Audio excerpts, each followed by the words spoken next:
We're back and here with Shut Up and Deal. And guys, your names again and what you do in the band. I'm Joe, and I sing and Shut Up and Deal. My name's John, and I sing and play guitar. Nice. Who are you guys looking forward to seeing the most out here besides, obviously yourselves? Simple Plan. That's a tough question. I like a little bit of everything. I think we got a really good lineup this year.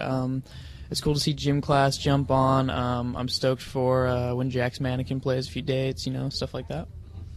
Yeah, have you guys gotten to see everybody that you wanted to see yet? I mean, obviously, Paramore's done. They're not on the rest of the tour now, and there's some other bands that aren't here. Who else do you want to hang out with or collaborate with? Well, we got to watch Paramore actually right from our stage as we performed once. The stage placement was quite interesting. I've had some people come up to me and mention we happened to be in between songs at the same moment, and I asked my sound guy to crank us, and I screamed at Haley across the way, and she heard me and put her hand up. Nice. And people thought it was pretty funny. But I think I've gotten to see everyone that I want to see. I try to make at least a little bit of time. I haven't seen anyone's set in its entirety, but I've tried to stop and just check out all the bands that I want to see for sure. Yeah, I made sure to check out like Unwritten Law on their last day just because I hadn't got to see like their whole set, and I just watched the whole thing front to back and just kind of saw what it was all about. And I mean, those guys were really cool to us when we were on the tour, and it was just good to see like their whole set before they jumped off. I didn't know if you wanted to squeeze through real quick. Go ahead, man. Sorry. Now, what do you guys look forward to when you're not touring? What keeps you grounded? What keeps you sane when you're not on the road? A bed, if I have it. I don't know. Honestly, it's the little things. You're out on a tour like this, and it makes you realize how much you appreciate just, like, little things in everyday life. Like being able to shower in a real shower whenever you feel like it. If you want to just like jump in your car and drive to the store and get something, like you can. It's just like just little stuff like that. Like having to use a porta potty every day is just like kind of taking down my morale. Sweet life of a rock star, huh? Well, I used to live in the Northeast. I was born and raised in Connecticut, and this whole Northeast lifestyle. And I recently moved about 7 months ago in with John in Idaho, Nampa, Idaho, and. It is. But honestly, what I look forward to most after tour is going home to Idaho, where like I wake up in the morning and instead of dealing with tons of people in traffic, there's just a few cows and some horses. Like I like that. Do you guys, like the fame, or is it, at some point does it get old and you would rather just go back to, being a band doing what you want to do and kind of being more anonymous? Or I would assume. The streets of Idaho aren't packed, with people who knows, you guys all the time. But as the fame grows, how are you dealing with that?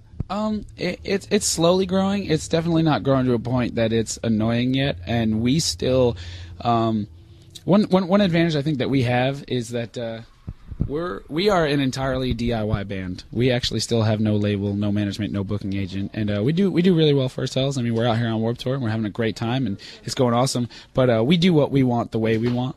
And we really like that, and it's kind of still a big part of the reason we are DIY. We don't like a lot of the things that people do. Some people come at us and they're like, "Hey, let's work with us. We can do great things for you if we do them like this." And we're like, "Well, listen, here's the thing. We don't want to do them that way. That's not why I started playing music. I started playing music because I was sick of what everyone told me I should do. I don't want to be playing music that people tell me I should be playing." And how have you guys done that? Again, the question about the fame, but how have you guys gotten this big to play on Warped Tour, with a DIY, philosophy? We just try to do the best in everything that we do. I mean, like, when we play, we try to sound the best that we can. Like, we try to interact with the crowd, get them interested. We try to put out the best possible music that we can. We try to write the best songs we can. Like, we're not trying to half-ass anything. Like, we just try to make it happen to the best of our ability. And, we're going to get to a point where we need possibly management or a label or something to do something for us that we can't do for ourselves. But as of right now, we're doing just fine doing it ourselves. It's nice because we don't owe anyone money at the end of the day. I mean, we're in debt for sure, but we don't owe that to like a label or anything. So.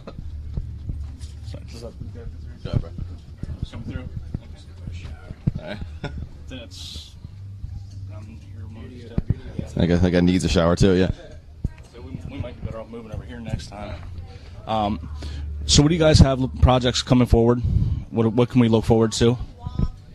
Definitely new music. We already kind of started the writing process a little bit. We have some fairly new members as well, so that's going to add to the whole creative aspect of it, which is nice. But definitely writing and recording some new music, and whatever kind of tour opportunities kind of come up, you know.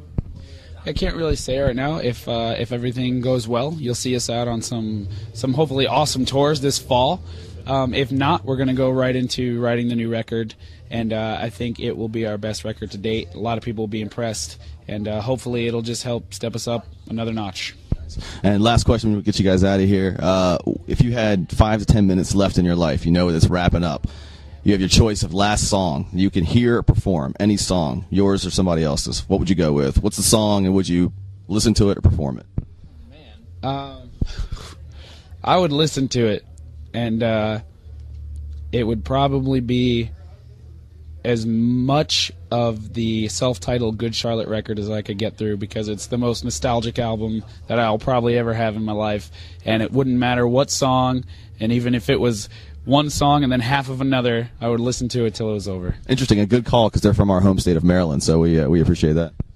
I don't know if I have a specific song, but I think it would definitely be something like really depressing. As weird as that sounds, like, you know, it's like your last few minutes of life, but I think I'd really have to set the mood. Like, I think I would feel more at home, like, listening to something that's making me like, oh, well, I'm gonna die, like, so. 9 Inch Nails, The Day the Whole World Went Away. Yeah, I don't know, something like that. Yeah. Nice. So we appreciate it, guys. Colonel, go. I was just gonna say, and how can fans keep in touch with you? Facebook, MySpace, Live Nation? What's MySpace? Yeah, no one. But Twitter, Google Plus, maybe. I don't know. Google Plus, we need to get some of that. We have a Facebook for sure. It's facebook.com/shutupanddeal. Twitter, our username is @shutupanddeal. And then, I mean, nobody uses MySpace anymore, but we still have one, and you can actually stream our whole album on it if you want. We actually have a song for free download on there called Dangerous, so check it out.